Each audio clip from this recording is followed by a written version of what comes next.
odometer reads 1,148,534 miles, which is the equivalent of traveling around the world 46 times. Yeah, so needless to say, she saw some things. But if you notice, there are no tracks on this road. So that are still active in town. One business that seems to boom always is our name. Remember the face, they remember the name. And that's what makes Joe Patty so special to me and my family. Check out this great Pensacola landmark and show off your Go Retro wristband for a complimentary gelato. Please eat your... The little boat in the middle, the Sammy, that was actually his father's boat, so that is what Joe started out on. Eventually, he upgraded to the Captain Joe's, or if a really nasty storm is coming. So if Waffle House closes and that boat suddenly disappears, run. You do not want to be here. The last time we had both of those happen was Hurricane. The stadium on your right was completed in April 2012 and has one of the highest grossing gate receipts in its Southern League. Attend Oahu's game if you can.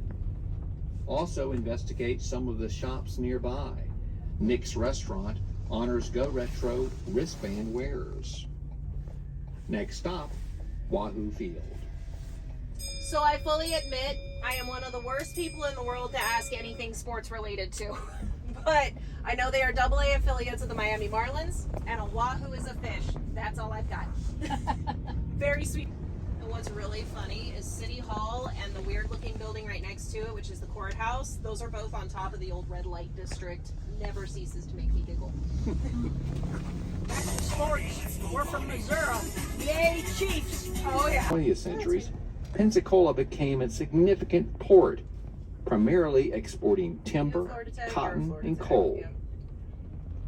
Before taking on these commodities, visiting ships unloaded their ballast along the many wharves that jutted out into the bay. Eventually, the ballast became so high around those piers that ships could no longer berth there. So the city began filling the area to create land, and concurrently built other ballast-free wharves. The most used dock, which was the Palafox Street Wharf, became the epicenter of the land creation. You were on what was this old wharf. Extreme end is Plaza de Luna, where a monument to the doomed 1559 Spanish expedition rests. Beyond that is Pensacola Bay, which is the largest and deepest on the Gulf of Mexico.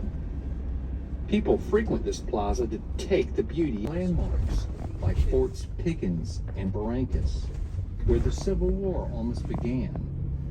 If the visibility is good, you may be able to spot the Pensacola Lighthouse. Thankfully today you it can is. climb 177 steps to its observation platform. Nearby, you can investigate the world-renowned National Naval Aviation Museum with its dozens of planes and many artifacts. So if you look way over to the right, you can see the Retro's lighthouse Naval sticking Heritage up Tour way takes in the folks distance to across the both water. attractions. Yep, I see it. So this is one of my favorite places to come and grab lunch. I mean, you really can't beat that view. Also, somebody has trained the pelicans that if they goose the fishermen, they get fish, and it is the funniest thing I have ever seen in my life. I have watched full-grown men almost jump over that barrier because a pelican lands and pokes him in the butt. Do you recommend Jayco's? Jocko's, yeah, it is fabulous. Kind of middle tier pricing, so they're not cheap, but they're not expensive. They do have a lot of options. They are also puppy friendly, so if you happen to have a fur baby with you, you are more than welcome to take them with. Began on Pensacola Beach in 1721, but it was abandoned in 1756. That's when the Spanish came to this site before you. That's right, Pensacola has been at this site since 1756. You won't see any Spanish architecture from that period though, but you will see some great examples of 19th and 20th century buildings. In fact, some of the businesses approaching our next stop offer some nice benefits for those wearing a wristband. My favorite spot in town, because I'm biased because I work for them. But you get to go into these little cottages and get to tour them and experience what life would have been like during that time period. In fact, these two little cottages are the oldest buildings we still have standing in Pensacola. They are both from 1805, and they were moved here in the 70s to help protect them.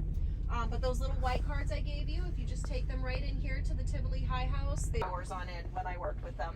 But they do gardening and cooking and all kinds of different stuff. It's a lot of fun to get to visit them. They do all kinds of tours for kids and let them get hands-on. So The Bay earned the city the moniker Deepwater City. we actually still While desperately the U.S. need Navy rain. That quickly water is realized the low. value of the bay and built a naval station near the bay entrance to the Gulf of Mexico, the bay attracted commercial activities, especially the seafood industry. In the past, Pensacola's surrounding waters provided bountiful harvest of red snapper, grouper, and shrimp. Things are different now. To prevent overfishing, the state of several months. Turned a 20-minute drive into 2.5 hours one way. Yet another bridge goes to Wow. Pensacola Yeah. Beach. The beach is located on a barrier island that is 40 miles long. The island naturally protects the mainland from direct wave action. It consists primarily of sugar white sand that is almost 99% quartz. You will know you are walking on quartz when you hear your feet squeak. Thousands of people flock to Pensacola Beach every year to admire its beauty. You should also. There are lots of beach activities, shopping, and restaurants. Soon you will visit the Visitor Information Center. There you will be able to research other area attractions. In the late 1940s, this bridge has never had the same look See for if I can long. hook around and get you a better It also angle to get a continues to picture for attract it. truckers who ignore the low clearance signs. Oh, at least twice a month. Annually, there is a preventable accident here.